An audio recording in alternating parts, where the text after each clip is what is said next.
I think this is we are live. This is Senate Finance. And if we start right now, they probably won't change the schedule on us. This is the end of the year challenging. I thought we had till 4, but I now find out that some of us are caucusing at 2:30. Okay, and we have 2 bills to get out of here.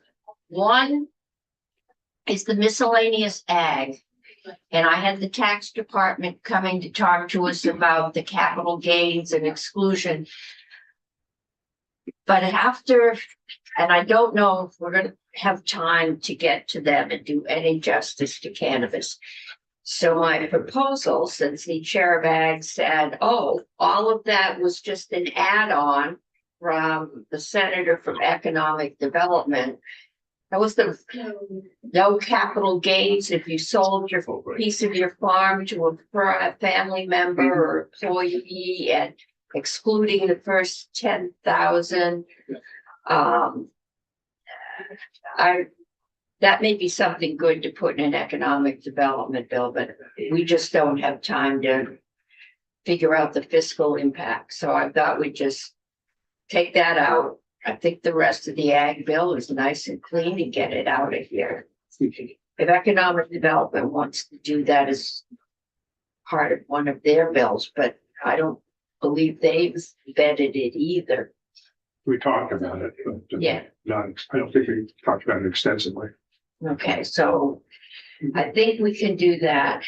This H 321, to the best of my knowledge, but others may come, is the last bill we haven't had a chance to go over. It came to us, I think, the beginning of the week. So Kirby, walk us through it. And then we've got some testimony. I'm going to take, we've got 2 growers. They're both on Zoom. I'm going to go to them next, just because I don't like keeping members of the public hanging around and find out we have to cancel them. So I'm going to do them next, and then we'll go through everybody else. But first, I think we need to know what's in the bill. Okay, ready. Kirby Keaton, Legislative Council. To give you some background, I'm taking this over from Michelle Childs, who is out right now. So I'll do my best. And for the policy reasoning behind a lot of this, you have the control board here, who I'm sure is capable of answering. So with that caveat, I'll jump into it. What we're looking at is a potential Senate Finance Committee amendment to 321 that amends the Senate Economic Development Report. The chair asked me to put this together. I'll flag the differences between what we're looking at with the Senate Economic Development Report, and the places where there's no differences, you can assume this is what came from the House. Sound good? Mm-hmm. All right. Section 1, unchanged, is a change that clarifies that law enforcement may seize cannabis that is illegal pursuant to the administrative rules from the CCB. This is like products like synthetics and things like that. It's understandable. Section 2.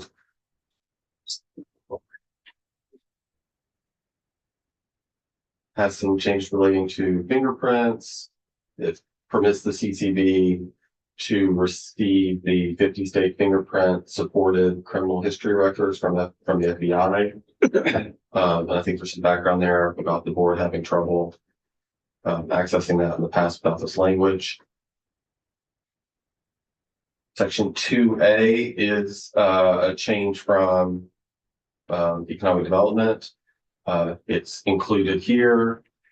It's for starting. These are just amendments. These are amendments to the bill, or this is the whole bill? This is your amendment that is a strike. Keeping a lot of Okay, economic it is the development. Senate amendment. Finance. Senate, Oh, it's Senate it's Finance. finance. This is from our conversation this morning, what I put together for you. Oh, Okay, you said, all right, I didn't Yep. know that, So the first two things we just went through, they came from the house, not, Okay. have not been changed. all right, This two A was added in economic development. It's starting next July. Uh, I'll give you a real quick background here. Just 3 years in a row, the cannabis excise tax revenue was used in different ways. The year we're in now, it went to the general fund and then there was an appropriation to the CCB. This proposes that next year that 70% of the excise tax revenue goes to the cannabis regulation fund for the CCB to use.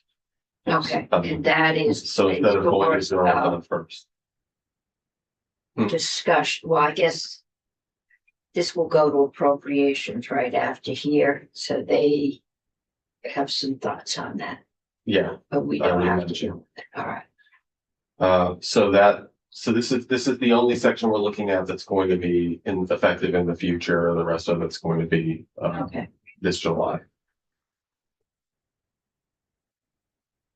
2B was added in economic development. It's only somewhat related to the rest of this. It adds a member appointed by Migrant Justice to the Land Access and Opportunity Board. This was meant to go with some other potential additions relating to using some excise tax revenue for the Land Access Opportunity Board. That is not in here, but what we will get to is there'll be an official report in here. So the CCB will report back on a number of things. And one of those things is recommendations of a possible proposal for using some excise tax revenue to fund the Land Access Opportunity Board. okay. Is that in the bill, is it coming to us, or is that, That's the new part for Senate Finance. okay, Uh, okay, so I think Kirby asked. Because we've got a couple of these. Schedules and fees, and there's been some suggestion that. That could be worked on and put off till next year, and he said he could draft it. But. So maybe when we get to that, tell us what's in the original bill and then what's in this drafting. yeah, we'll go through that. And he knows the difference, okay, It's near the end, but we'll go through it. But I just mentioned that to say that if it's 2B seems to stand out, it's not relevant to everything else. It's relevant if it's done with later. okay. That's not in our domain anyway. Thank you, Senator. Last year, there was a lot of discussion about a portion of the tax going to after school. Is that still? None of that's being changed. 30% of the excise tax revenue goes to misuse prevention. Oh, got it. Or Yeah. no, wait, that's the sales tax. It's, The sales tax is misuse prevention. So it's but the after school program you're talking about. You had it right the first time. I did have right the first time. Yeah. 30%. Was right. Okay, great. Sorry, thank you. Okay. Yeah. and that's So the after school programming is the sales tax. yes, Yeah. Okay, thank you. and that was in there. Since it took. More than one session for this bill to make it through the process. And but that part, the prevention part's been in there since day one. Thank you. Because we didn't put sales tax into the education fund when we started this. And I think that's where a lot of the confusion came last time. Okay, so moving on to section 3, this is from the House. It clarifies that hemp products deemed intoxicating by administrative rules are legally cannabis and they're regulated as cannabis and not hemp. Hemp infused. All right. If you want me to go through the language in detail, I can figure it out. Okay, this says if it's hemp infused. It is a cannabis product and will be regulated like cannabis. This is just a new term for me, hemp infused. I think the control board is the best for that. Okay, we'll get back to that. You could, So section 4 amends the rulemaking authority of the CCD. That's 3 things. Down to it.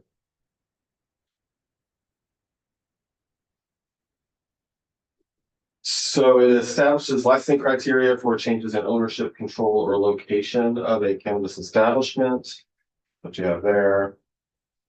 Okay, that's under what the board does. Yeah, this is again, rulemaking authority for the CPB to regulate this stuff. Was this a Okay. question you had the other day about a business wanting to change their location? When we were talking about. Maybe it's a question I had. So okay, so if I've got a cannabis field One area and another. in Middlesex and I rent a field or I buy a field in Worcester, it would be moving, I sell the one in Middlesex. I want to move it to Worcester. That would be when. Okay. We've reached the maturity now where we're actually moving things. What other raise we do is not in this bill. Happy to elaborate, but it might be. Oh, not, well, never mind. Well, let's get through the bill, and if there's other things we want to talk about, we'll do it then. All right, So the second change for rulemaking is, at the subdivision Big F there, directs the CCB to consider regional population and local input when issuing retail licenses. And the last change here is rulemaking authority for a new license type, which there'll be more about this in the bill. There's going to be under the bill, there will be a trim and harvest license. And this is the rulemaking related to that. a tournament harvest, Trim and harvest, trim like and. businesses Thank that you. do just that. Okay, Cultivators don't do that when they grow it. They don't trim and harvest it. My understanding from this is that there's some businesses that specialize in just that, and they work from multiple cultivators. okay. DCB again will be able We to. combine. Come through and harvest all your weed, I guess. Well, they can cultivate it. Okay. Maybe you do, I have no idea. We'll walk through it and then we'll hear from our members of the public and then we'll have James explain it to us. So section 5, again, just that what we were just looking at came from the House. What we're about to look at came from the House. Section 5 allows the CCB to use a third-party background check company to satisfy background check requirements in the case that the FBI denies access.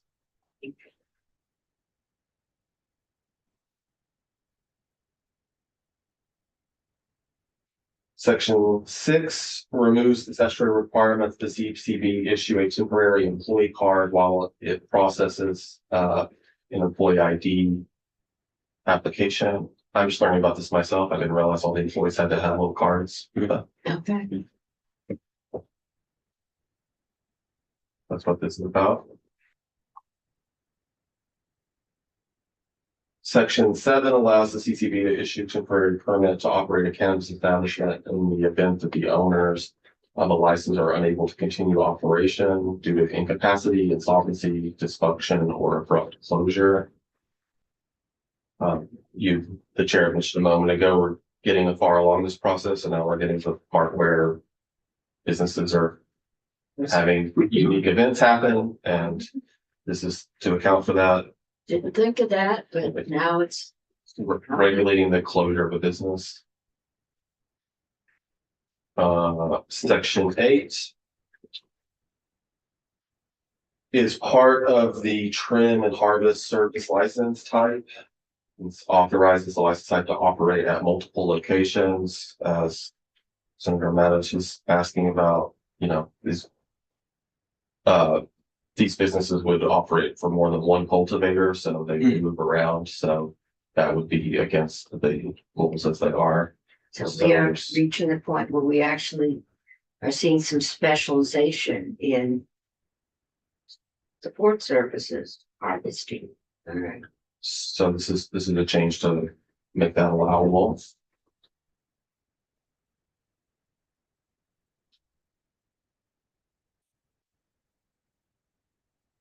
Section 9 creates a rule or in statute to require packaging to have a harvested on date and a packed on date. happened to be in Waste Management went over there, and they liked that idea for the customer. Section 10 allows propagation cultivators, which is a cannabis nursery licensee, to sell their seedlings to retailers who can register and sell them to home growers. So we see the addition of and retailers here.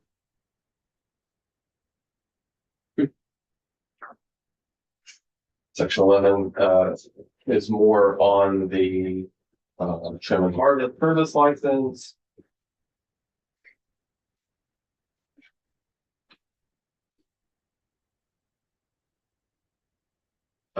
So that they may operate cultivators on a seasonal or temporary basis. Section 12 is the fee schedule. So there's some background here between what we're looking at in Senate Ed or Senate Economic Development. That other one at the end of the hall. Yeah. Had a lot of Senate Ed yesterday. So what we're looking at here in this amendment for Senate Finance is this is the House version of those fees. Okay, Senate Economic Development had in their amendment changed these fees, working with Lieutenant Governor to I think it was in the case of indoor growers doubling a lot of the fees, and for outdoor cultivators cutting the fees half in a lot of places. That is not here. This is going back to the House version of those fees. We'll get to that report later where the CCB will report back on that. okay, so this is there's some shift at, maybe at some point can you get us a copy of what economic development did? Mhm. So we can kind of. I can pull it up if you want. Okay, but let's walk through this and then maybe we can get the two It'll be in the pieces fiscal out. note, too. It's in the fiscal note. too. Okay, Okay, so yeah, maybe Chris can go over that. let's see. Uh, I'm having trouble getting my committee page to load. but some of the other stuff that's in here, picking from the House is a $500 annual fee for the trim and harvest license, because that's new. There's a 2-year option for employee licenses for the ID cards you mentioned a minute ago. Instead of doing it every year, it's a 2-year option. There's a 2-year option for product registrations for products that the CCB determines are shelf stable. That's here.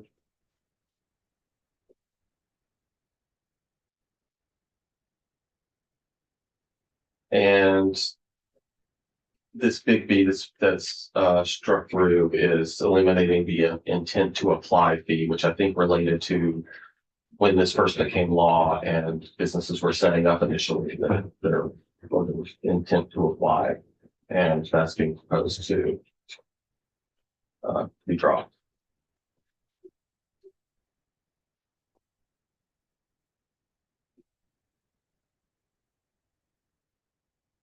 Okay, so we're on the report now, and I'm realizing that I should have said at the beginning also, this is with editing because I just finished it before walking in. And I'm seeing that I did not underline this, and it should be underlined because this is new language. So before any voting, let me get that past the post-edited version. All of 12A should be underlined. Yes, because this is the report, this is session one. Okay, and the economic development proposal of amendment is on our website from Kirby. And that is pretty basically the fees, so we can see all the proposals. I think it's the third input was. Okay, so let's imagine this is underlined, but it says that on or before November 15, the CCB will submit to House Committees on Ways and Means and Government Operations, Military Affairs, and Senate Committees on Finance and Economic Development, Housing, and General Affairs. A report includes a summary of all cannabis fees in effect in fiscal year 26, including the amounts of revenue derived from each fee in fiscal year 25. A projection of the fee revenues in FY 26. Any available information regarding comparable fees in other jurisdictions. Any policies or trends that might affect the viability of the fee amount, and a recommendation regarding how the cannabis establishment fee schedule set forth in 7 VSA 910 may be adjusted to better promote the intent of General Assembly and to encourage participation in the regulated cannabis market. So the underlying, policy goals that were discussed in economic development around changing the fees would be reported on by the CCB instead. And this is you'll receive a report notice in November, so well ahead of next session. That's the first part. The second part had to do with some of the loose ends coming out of economic development that this committee could have decided to do something with as far as moving revenue around in the future. So instead of doing that, this says, as part of the report required under subsection A of this section, the CCB shall recommend whether a portion of the excise tax should be allocated to the Cannabis Business Development Fund, because that's something the economic development was considering, getting more resources into that fund to help businesses. And also the Land Access and Opportunity Board, because there was discussion of using some excise tax revenue. For Okay, so that's what economic development recommended, or Economic development wanted to possibly, now this, I don't want to speak for them, by the way, because Okay. I just know what I was exposed to. yeah, we're working with the substitute drafter and. Right. They were just interested in maybe doing something with the revenue around this. And so this could be signified as doing something about it by having the CCB report back later on what they think might be a viable way to do it. And because none of this was in the budget as far as moving the revenue around, Right, it wasn't going to be able to happen in this upcoming fiscal year anyway. and I will remind this committee, having dealt with public access TV and dedicated funds. Wall Street hates dedicated funds because they are not available to us if things go south financially. And B, if the funds are dedicated, then when we need them for an emergency, or it takes them out of the balancing that gets done as part of the, priority setting as part of the budgeting process. So if we dedicate funds to the Land Access Board, we don't have those funds as they go through without going through the painful process of undedicating them, which is highly unpopular. So the general rule is thou shalt not dedicate funds in this committee. But that doesn't mean we can't violate it. Other committees do like to dedicate funds to their favorite. Project. Okay, yes, Senator Chitton. I don't want to speak for Senate Economic Development either, but I'll send, Senator Brock, please say if you have a different impression. I think we were very deferential to both this committee on the fees and appropriations on this topic for just that very reason. So Yeah. I think Economic Development did feel comfortable dictating an appropriations policy. And even on the fees, we inserted them while saying in the same breath that we want Senate Finance to consider this as that part of the process. They're wise, they know we'll do it anyway. Yes, indeed. And some of us came to that conclusion with various levels of enthusiasm. So some of you trust us more than others. Okay, let's get through this, because I know there are issues around the fees and how they're balancing off between large and small and indoor and outdoor growers. And I think we've got the indication for how economic development set the fees as to what balance they're kind of striking. I don't think we're going to finish this bill today because we've got one whole hour to do it. But I'd like to just get our heads around what the issues Okay. are. We've gotten through, I think, the issues you're talking about. The rest of this is pretty straightforward, I think.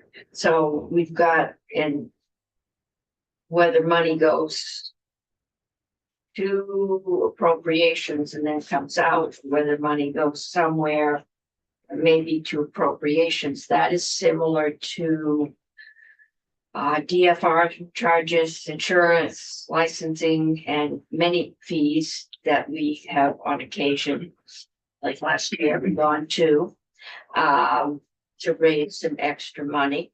But basically, they use their fees, they use what they need to regulate the businesses they're collecting the fees from. And then what's left is remitted to us.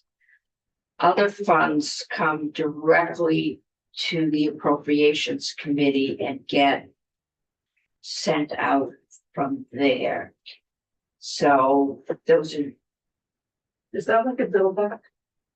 no, just if other fees come in, they go into the general fund and then the general fund disperses them. Okay. Others, they're dedicated first to running DFR and then whatever's left, we get. Okay.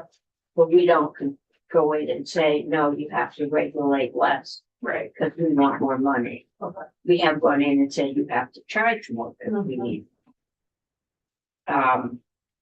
We did that last year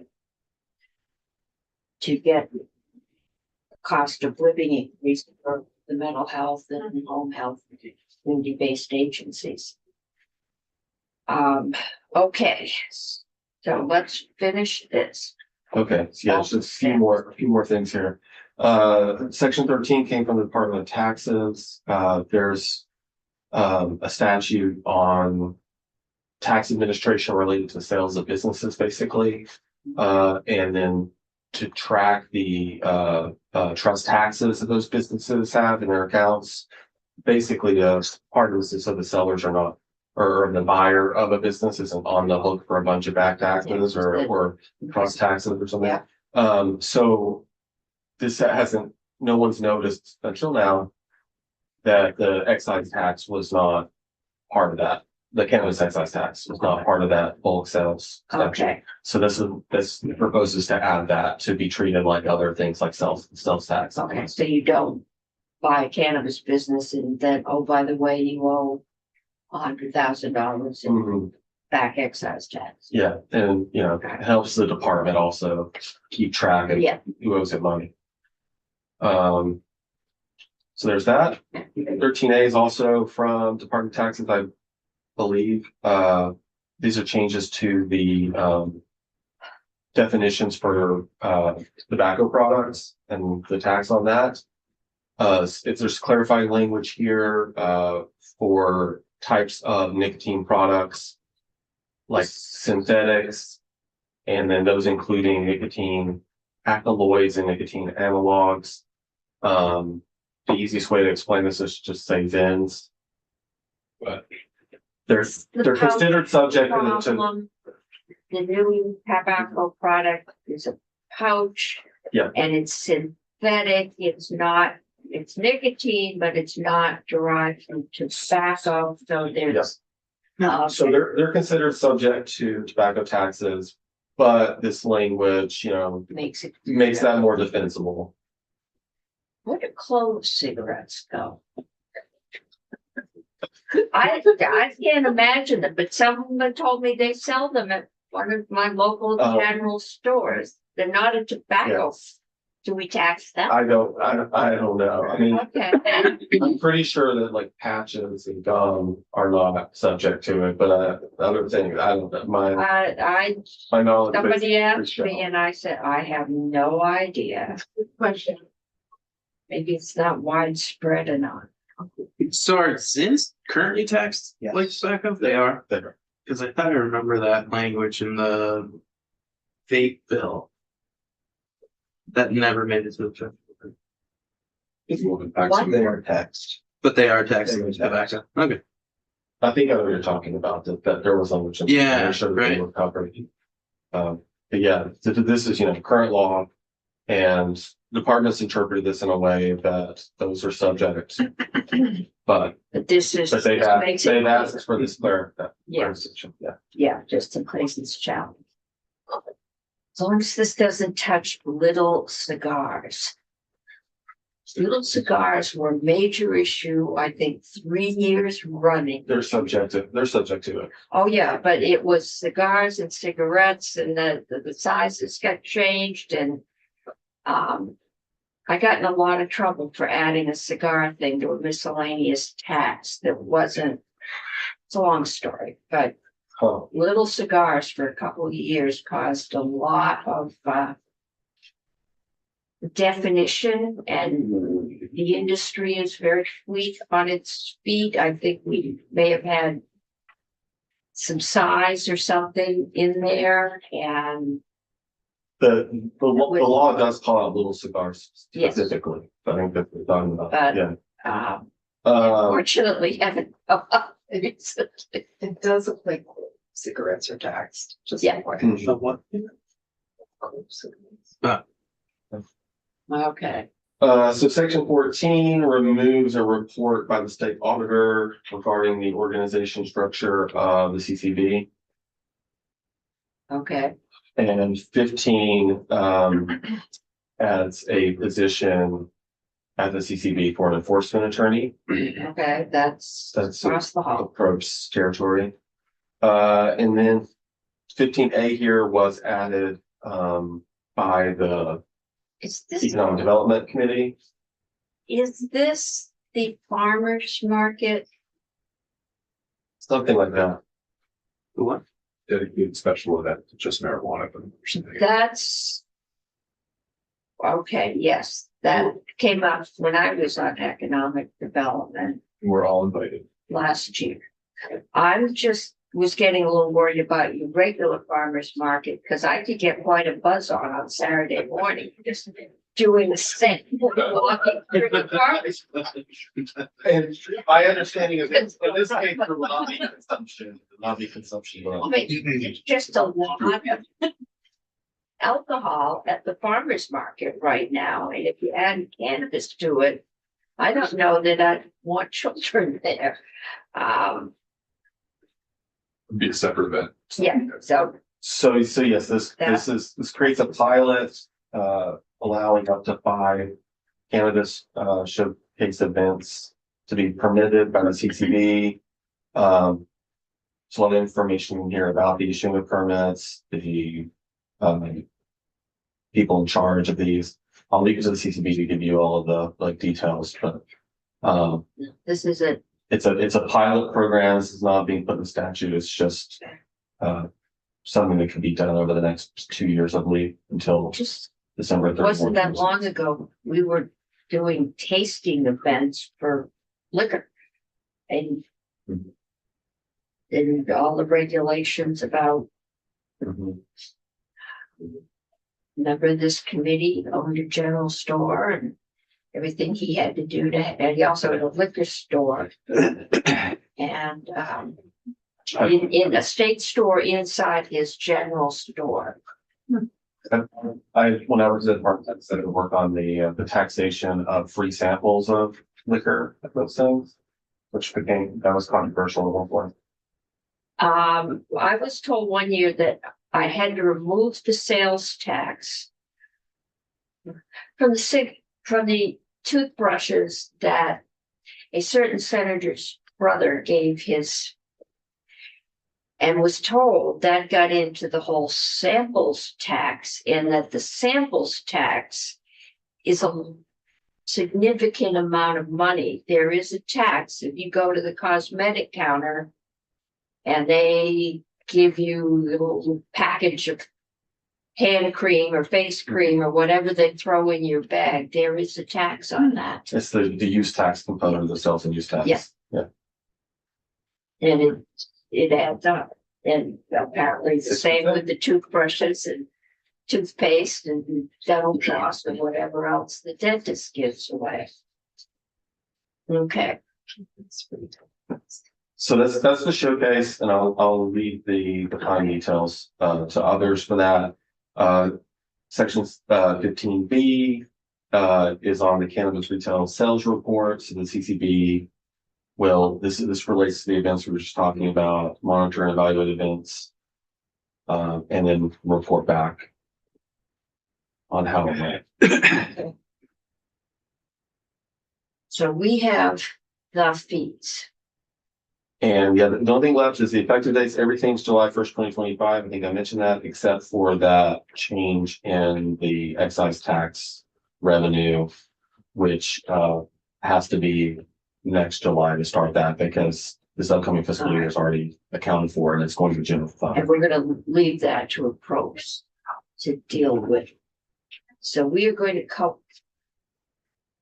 concentrate, not cultivate, on our suggestion, on fees. And we have two growers with us, and just to make sure that I get them in, because they were at the ready yesterday and we never got off the floor out of conference long enough to do this bill. So,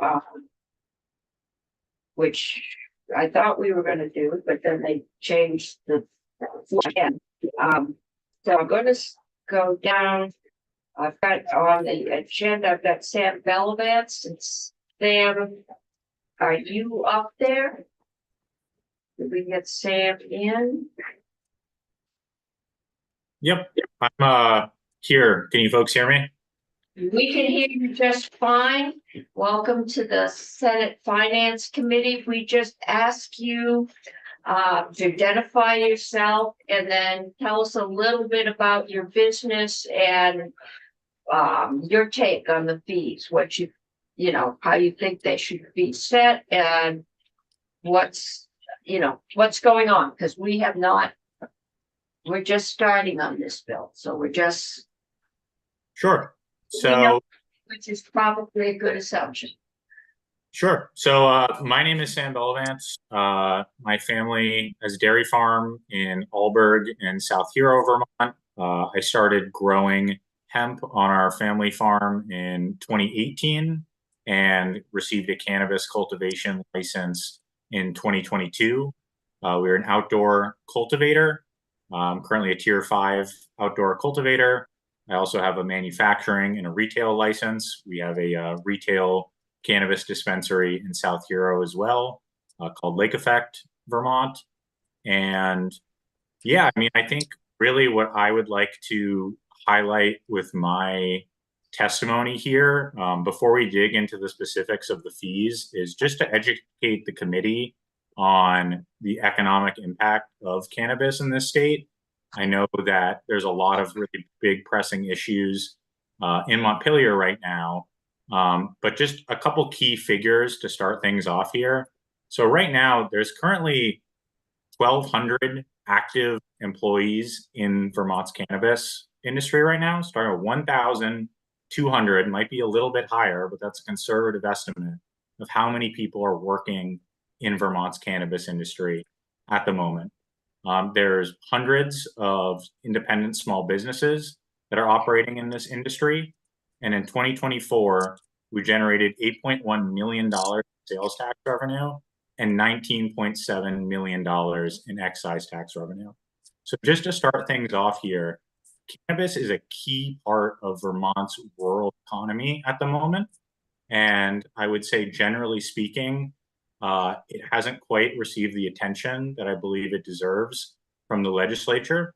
I know, speaking for myself as a small business owner, we've created 20 high-paying jobs in South Hero, and I'd say that's pretty impressive rural economic development, given that we haven't received any subsidy for this. And as someone who grew up in the dairy industry, I know that the state spends a lot of money promoting rural economic development. And I would say that folks like myself, like Angela, who you're going to hear from, we're doing the work right now of creating jobs and creating successful small businesses in Vermont's economy.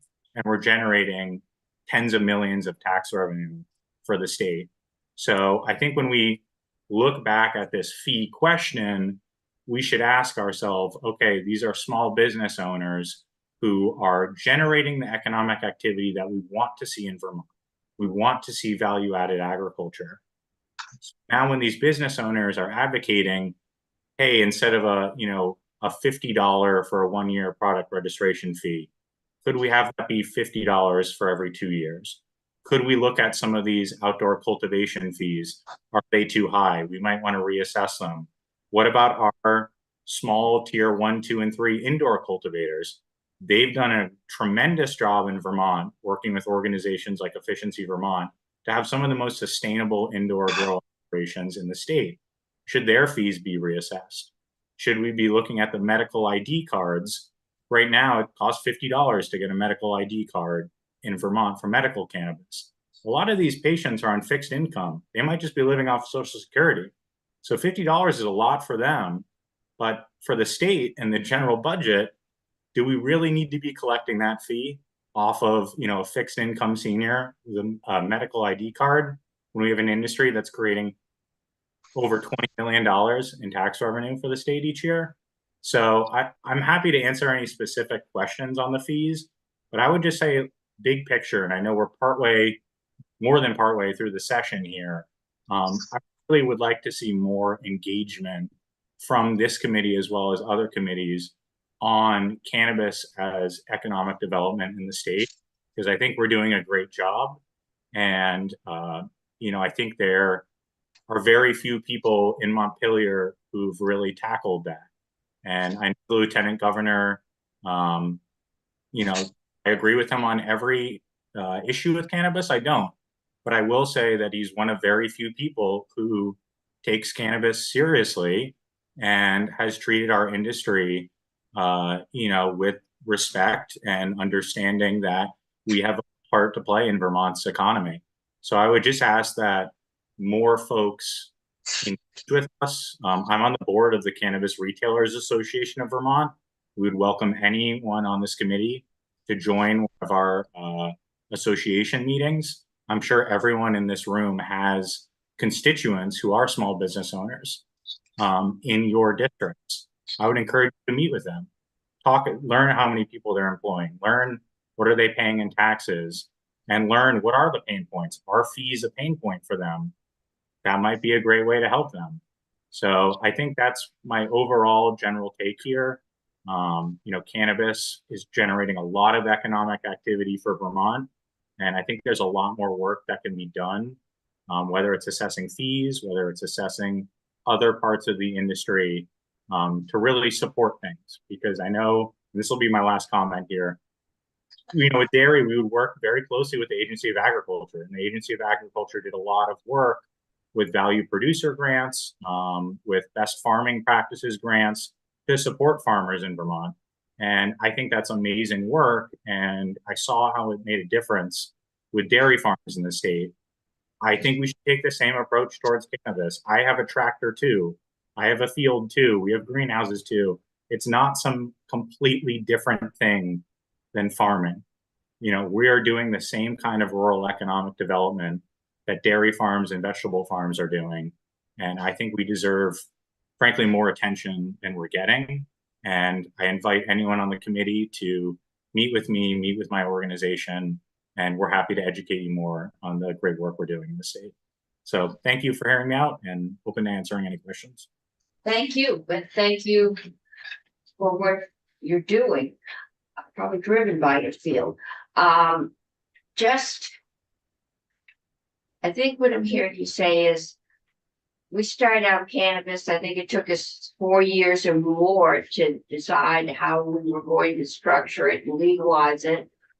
And the industry is now starting to mature. We're seeing some changes in law here.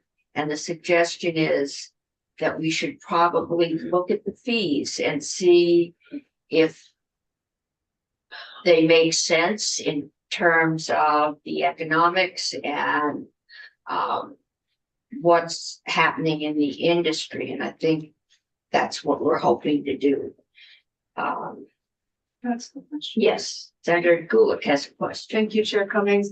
Hi, Sam. Thank you so much for your testimony. I don't know a lot about the market, so I'm really interested in learning more.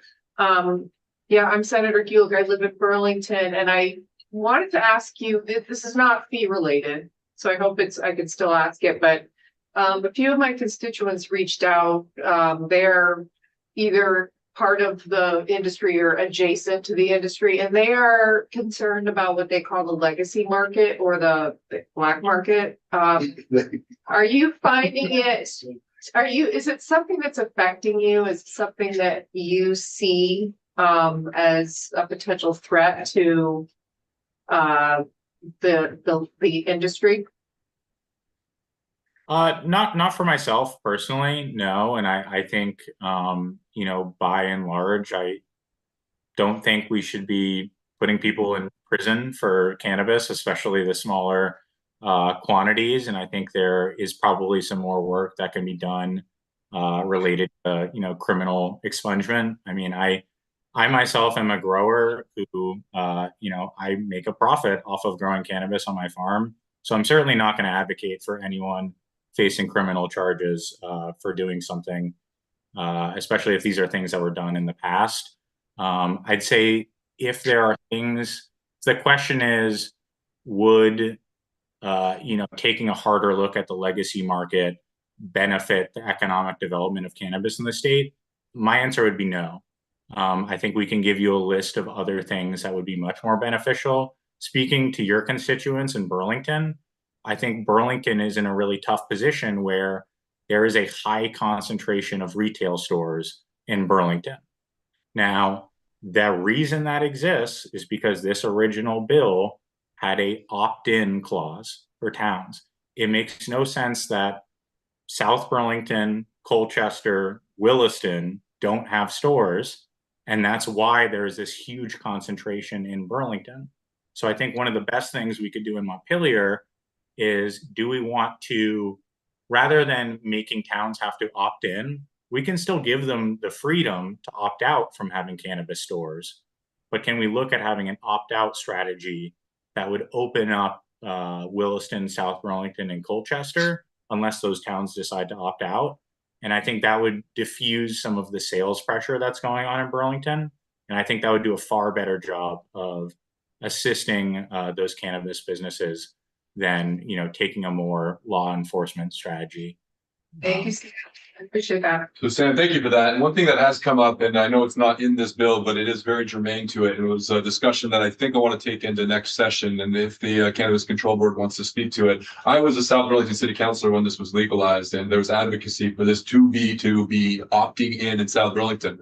None of the 5 councilors wanted to do it. And one of the reasons why I didn't want to do it is that we currently, and I believe as it was contemplated then and presented to us, we would not have had any authority over zoning or licensing. It would be entirely with the Cannabis Control Board. So I still don't support an opt-out, switching that to reversing that. But what I would support, and I have sensed a lot of support for this from a variety of different advocacy groups, is give the towns the same authority they have over bars and everything else for choosing where in their communities they would want or not want to see pot stores, as well as growing and otherwise, and having them be a part of it, and same with liquor licenses. So I think that's a good discussion. I understand it wasn't enabled for reasons when this came online because of the opt-in, opt-out, but it seems right for reconsideration this coming year. So Sam, I don't know if that speaks to anything, but it's something that I'm truly interested in taking on in the next half of this biennium. Okay. Not in this committee. No, not in this committee. Okay. But I still don't necessarily want pot stores in South Burlington, but I'd be comfortable with it if the city council could say where they could be or where they could be. Yeah, and I think that's something we can connect with. And I think just as a overall comment too, recognizing that Vermont is part of New England, and we're bordered by legal states too. So I think that's something we need to think about from an economic development standpoint. If we have a successful, stable cannabis industry that's creating safe and affordable products, then Vermonters will be less likely to go buy those products in Massachusetts, go buy them in New York, go buy them in Maine, and we'll actually experience the reverse, where we could have cannabis tourism, where people are coming here. We've seen how that's worked effectively with the beer industry and how it can be a driver of tourism. And I think that's something I know for me in the islands, we have felt a lot of pressure from stores in Plattsburgh. And I think it's a shame that we have Vermont residents who are going and buying products from New York, from Massachusetts. And I think there are specific things we can do with the CCB and the rules making process, but then also with the legislature to make our market more competitive and, address kind of that dynamic as well. So thank you.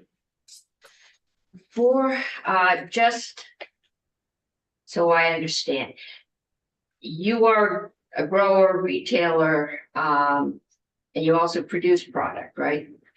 That you sell. You are an indoor, you said you had greenhouses, right? So you're an indoor grower or an outdoor or both?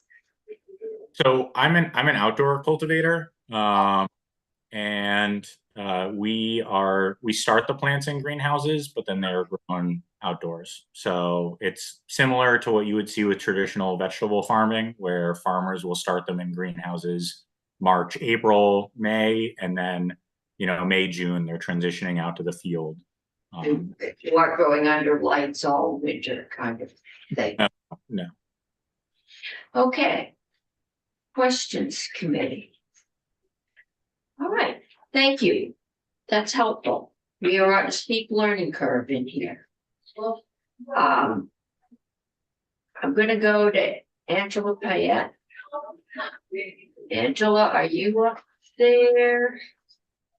And when we'll get you in here.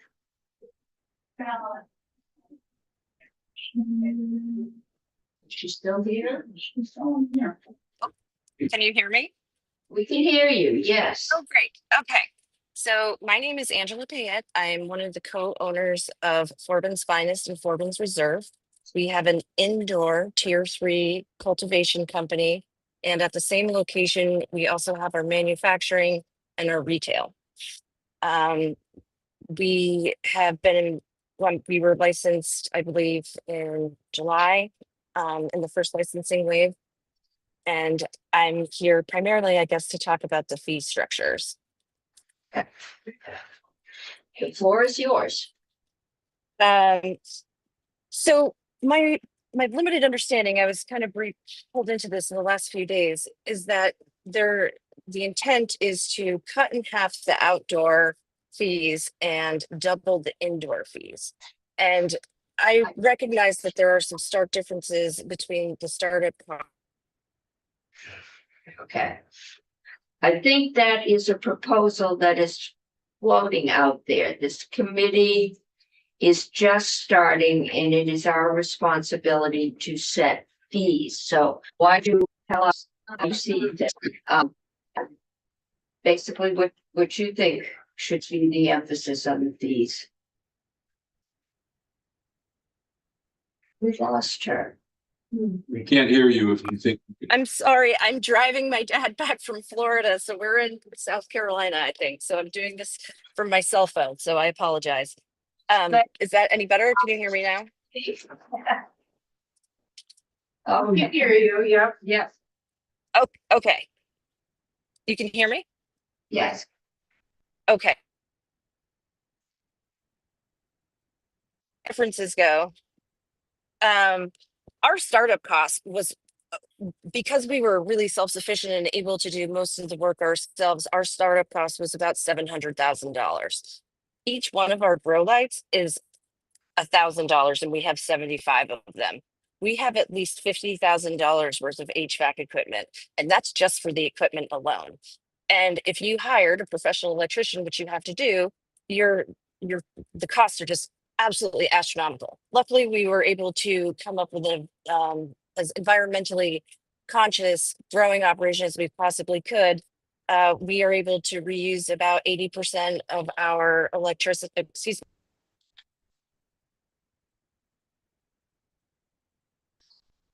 Joel, we have lost you again.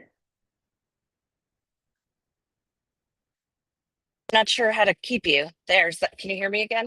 Here, when you get back, I don't think we're gonna finish this bill today because we've got to have another bill to get out. we will be back in session on Tuesday, and you can either send us written, email it to us, or we can have you back in to testify. Would that work? I would love to come back in and testify because I do think that the information I can share with you has value, and I would love to be able to answer any questions that you guys might have. Okay, thank you. I think that would be safer for you, and it would be more instructive for us if we didn't have you keep cutting in and out. I apologize for that, ma'am. No, don't apologize. It just took me 15 minutes to get my committee page up on my computer. So Sam, I see your hand. Have you got something to? Yeah, I just wanted to add real quick, because I know kind of the focus of my testimony was like on the economic development in the cannabis industry. And I just want to say that, you know, folks like Angela who are in that kind of tier 1 through tier 3 indoor grow, I would consider them like a craft indoor grow. And even though I'm an outdoor cultivator, I don't think raising their fees will do anything to help my business. So I think that's something where we need to take a more holistic look on how we can support cannabis. But just want that on the record that even though I'm an outdoor grower, I think raising fees on some of these small, medium-sized indoor craft grows is not a great idea. So putting that out there. Thank James. I am watching the clock. Damien is here. And we definitely have some conflicting opinions. And I know it's been suggested that we might ask you to come back next year and look, you know, with some suggested fee changes. If that would work, I mean, I'm sitting here saying it's going to take me more than 1 or 2 days to learn the impact of these fees, what tier 1, 2, 3, 4, and 5 are, to remember why we set the fees the way we did a number of years ago. And I also have a feeling if we get it wrong, it could do some harm to a just starting to mature industry, or maybe just coming out of infancy industry. So I'm going to throw Ma'am, to you. I'm sorry, I can't seem to figure out how to raise my hand through this, so I apologize. But I really want to be a part of that conversation if at all possible, because we have, being boots on the ground, we have a really good understanding on how all of these fees impact us in intricate ways that may not necessarily be readily visible by the rest of the community. So I think if there's a lot of value in having the people with boots on the ground be a part of the discussion. I think they would too, and I'm going to trust board to do that. If we have to put it in the legislation, I will do that to give everybody confidence. But James, why don't you? For the record, James Pepper, Chair of the Cannabis Control Board. The reason why you don't have, I mean, we've been issuing licenses for 3 years. So, you know, over the summer, I asked Representative Kornheiser if this was the year that she wanted to re-examine fees. And she said no, that we have other issues that are going to take precedence. Yeah, we do. Yeah, that's why you don't have that work in front of you right now. You know, it took us, I think, a year and over, you know, I think 150 meetings, individual kind of board meetings for us to come up with our first round of fees, the first fee proposal.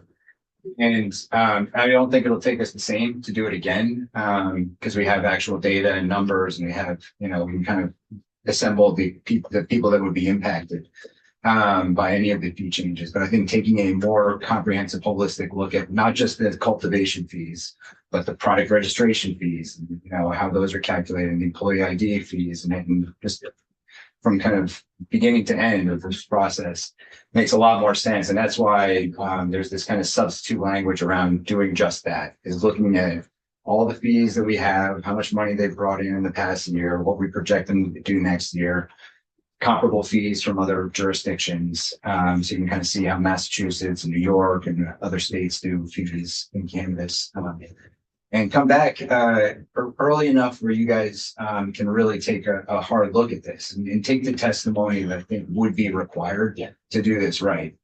Because what's not contemplated in the fiscal note is if you double some of these fees in order to make the bill revenue neutral, it may push people out of the industry altogether. And so even this proposal might not be as revenue neutral as it may look on paper. Yeah. I would share that. I'm assuming that if you have that kind of startup cost, you are still paying it off after a few years, and there's fiscal balance going on there. And I think we want to help everyone, not hurt everyone. And so committee, I am not feeling like there's any way I can do justice to this at this moment with the kind of time frame. I would suggest that we ask Kirby, and I know there's the fees that you thought you could come back with. Is there any, what else in here could we?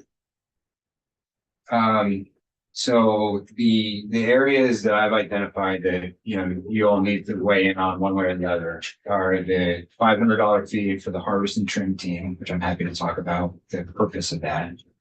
That's a new fee. That would be a new fee for a new Okay. license type, right? And it's relatively low compared to the other ones.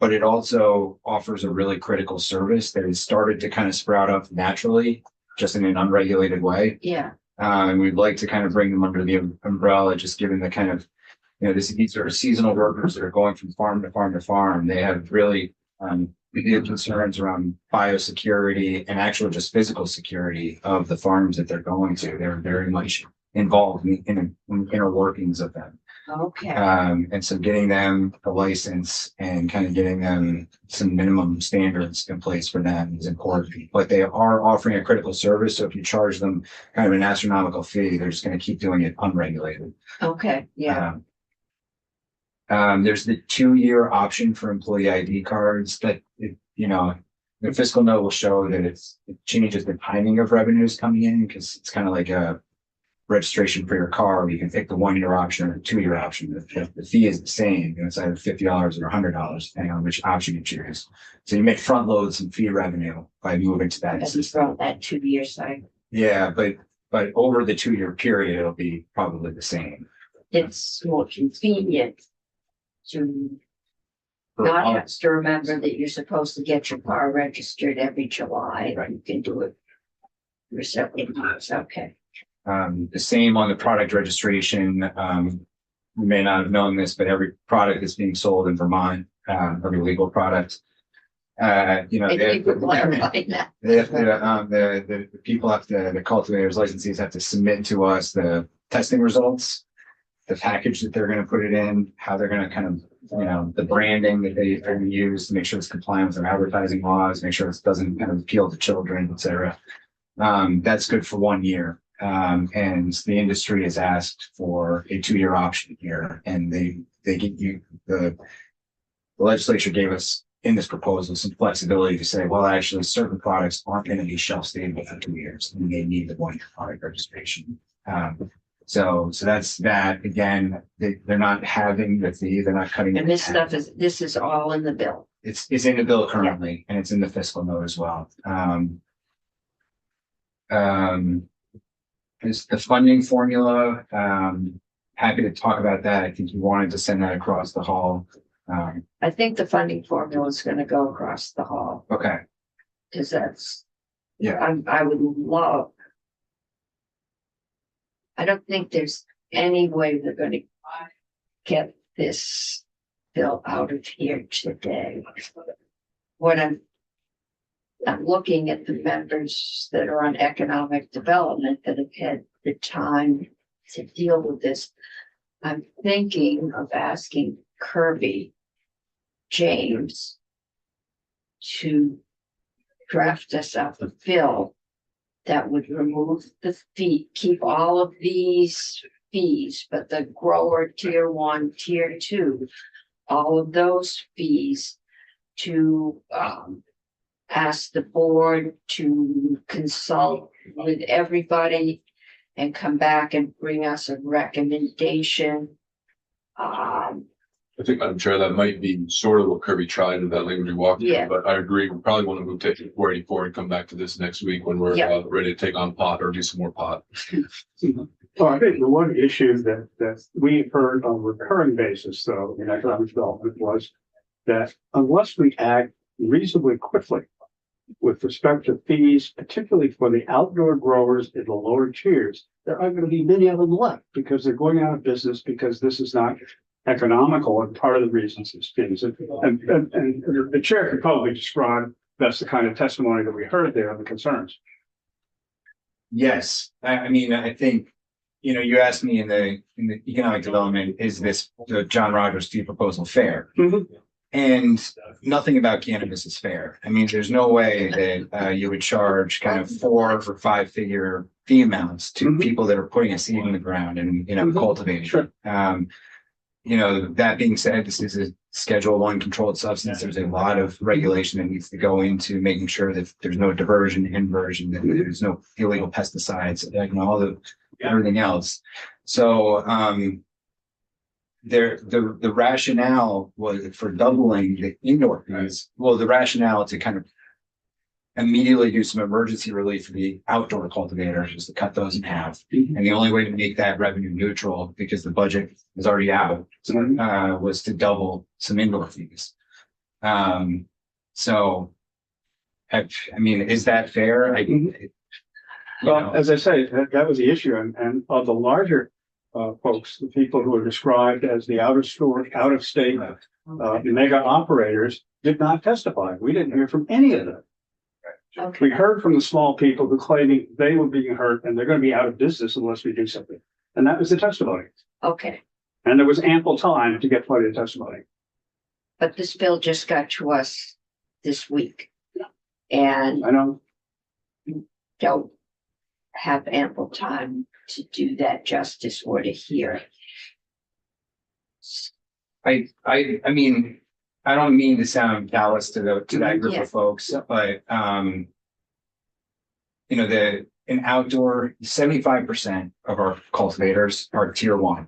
They are, growing on 1,000 square feet or less. Okay, The outdoor fee, I think for tier 1 is $750 off the top of my head. I don't think that $325, $350 That big a difference. is gonna be the make or break thing in the next, you know, 8 months. okay. And but I don't, again, I really don't want to downplay the pain Right. that's in the industry at that But- low level. Sometimes when an industry shakes out, some things are not as viable as others, and we've tried to balance that since day one. But yeah, $350 is probably not breaking what would be viable otherwise. Okay, I mean, we're either gonna move this forward or as best we can, I'm gonna see if you can draft that for us with the study, with everybody to come back with a fee schedule that reflects our desire to help the smaller tier 1 outside growers, but work fairly for everyone and be as close to revenue neutral as we can. So, So you want to make fee changes immediately? right? No. Is that what I'm hearing? no, I want You want it to I be want the studied for board next to year. study that and bring us back recommendations. Yes, I think that is captured in the language we have, but I Okay. can consult with Jen and to make sure that. To make sure that it says what you want. And with Okay. Chris as well. Okay. I'm gonna move us on because we have a bill is that 484. And it is the miscellaneous ag bill.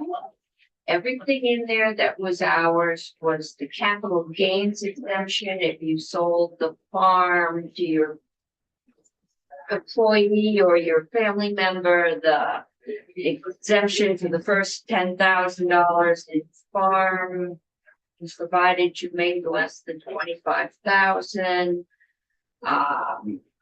In farming, but you might be making 200,000 doing something else other than farming.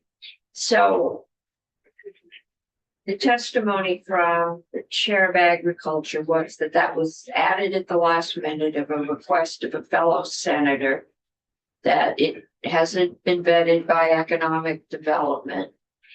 And there's no way we are going to adequately vet it at this point. Was me. And so my suggestion would be that we strip that section. And then, which I believe is the last section of the bill, which makes it easy. And then we vote it out, but we've been asked to do an amendment by Forest Recreation, and Damien is the drafter. It's not ours, but it's one of those things where we're the last train leaving.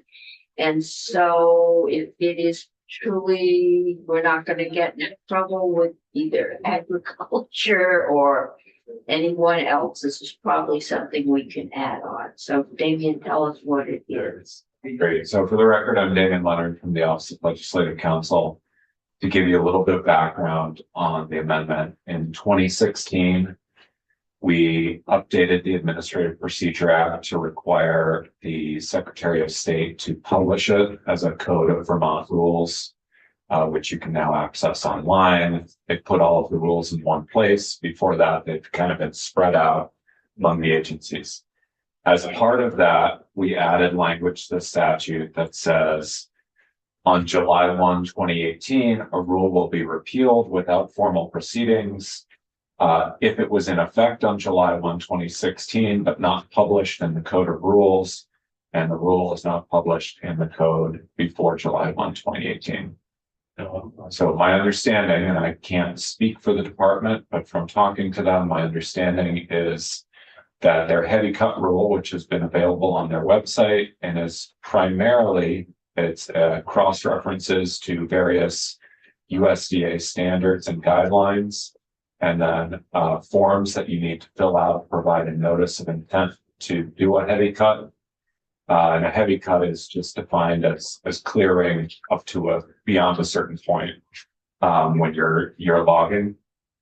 So it's a very short rule. It's been available online. They were unaware of the requirement to publish it in the Code of Vermont rules. It has been applied as if it's still in force and effect by the department since July 1, 2018.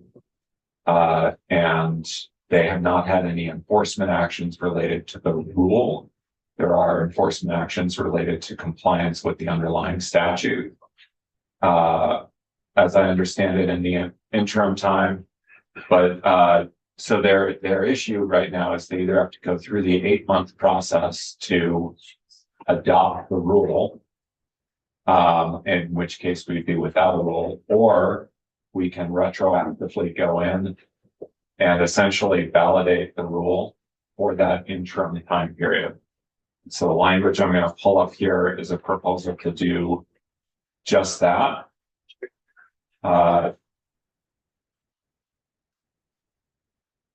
And so what this would say is basically, notwithstanding our statute that prohibits retroactive legislation, so we notwithstand that, the provisions that repeal rules that have been published shall be deemed not to have repealed the intent to cut notification, rules, standards, and procedures.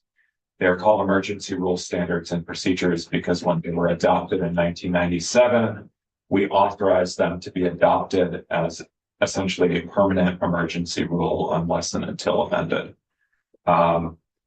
And then that those provisions would be deemed to have continued in full force and effect and remain valid on and after July 1, 2018. And then actions taken from July 1, 2018 through the effective date of H 484 to grant or deny an authorization to proceed are valid and enforceable. And then we're cross-referencing the definition of heavy cut from the underlying statute. And then we're requiring that within 1 year, they do actually finally publish the rule in the Code of Vermont Rules, but we're not requiring them to go out and re-adopt it. So Should be told, rule that it takes 8 months to a year. right, so it's a fairly involved process. It requires a fair amount of staff time, even when you're just re-adopting something that's already there. And when something like this comes up, the first question I always have is, did you have enforcement actions under this rule? Is there an ongoing enforcement actions or anything like that? My understanding from the department, and again, they can speak for themselves on this, is that they have not had enforcement actions and do not have any pending enforcement actions that are specifically related to the provisions of this rule. Okay, so we are not interfering in any ongoing judicial procedures. Right, and there is less of a concern here about potentially impacting someone's rights.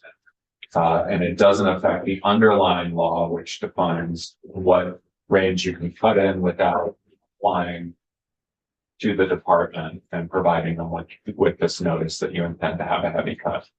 And that's Mike O'Grady is here. He can talk more about that, but my understanding is that it's both the degree of the cut and the amount of land that's affected by the cut. Okay. This is one step short of a clear cut. It is a clear cut, It is a clear cut. 40 acres below the sea line, which is Kern Park. Yeah. Okay. This Yes. is the clear cut. And so we were asked by Representative Squirrel, the chair of Elcar, to work with Forest Parks and Recreation on language. And then they were told at that point, because the only bills in the building were in the Senate, that they needed to talk to their senators about whether this could be included at this point. And so they've come to you at this point, Madam Chair. And you'll see this language says edited by MAP. That's Megan Purvey from the department. She made, in consultation with us, she made some changes to the original draft. The real change there was that there was, in the original draft, I had an option 2 under C, which was go through rulemaking. And they prefer to just publish the rules at this point because they don't intend to make any changes. Okay. So the underlying rule that's says can't do a clear cut except kind of. It basically is an application. So there's the notice that you file with the department, and then it cross references to various USDA guidelines and standards for doing silvicultural logging work. Okay. Department, you want to add anything? No, David did a great job summarizing. Okay. Thank you. Committee, what is your pleasure? I support this, but I don't see a draft doing everything together to make a motion right now. You just moved to amend with, To drop the other thing and add this. There isn't that. Yeah, I can go do that. I'll be back in 20 minutes. Are you looking for a motion to move this along pending that? let's get back here. I'm hoping some of us could leave caucus. I don't know. Are you caucus? We're talking at 3. You're caucusing at 3. Could we get back here at order 4? We're on the floor at 4. If the final draft comes to us with, you could strip out that last Right. section. You're gonna leave the use value, the donated crops. Yes, we're gonna leave the use Okay. value for donated crops. right? 3.5, so fine. We might be able to get back to a little bit more. Okay. Yes. Well, let's try for 345. We haven't And seen the draft. I don't think. It'll be in and out, right? In and out. In it, that's like that, all done. Okay, and if Kirby comes up with something, maybe we can, He said the amendment is ready. he says, all right. Tell him to come in at 3:35. And if fourth, yeah, 3:35, we've got 3:45 for Okay. this one, we'll try 3:35 if we can. If I can get a quorum together, if I can't, we can always take 5 minutes late to the floor, they won't get started before that. We'll try and get these both voted out today. Okay, we're just gonna put the cannabis fees into a study and recommendation. We're gonna keep the Donation. foundation for the donated food, and we're going to take out all the exemption for income and property and, yeah, capital gains taxes. Because we just don't have time to do them this year, and then in cannabis, we will take out the fee, the cannabis grower license or tier fees, not the other changes in there. And put that in as a study. All right, is that, okay, Can I have one question? yes, Effective date for the use value, should it just be January of 2026? Not have to go retroactive. oh. Use, Use value. oh, Pertain to this, that, Hmm, so does it pertain to this year. right. What's your advice? I think that probably makes sense. okay. And we're halfway through this year, so you'll pay my money, people, nobody's going now. For January 1/26. 6, Yeah. Yeah, that makes sense to me. okay. Right. All right. Well, you like to adjourn?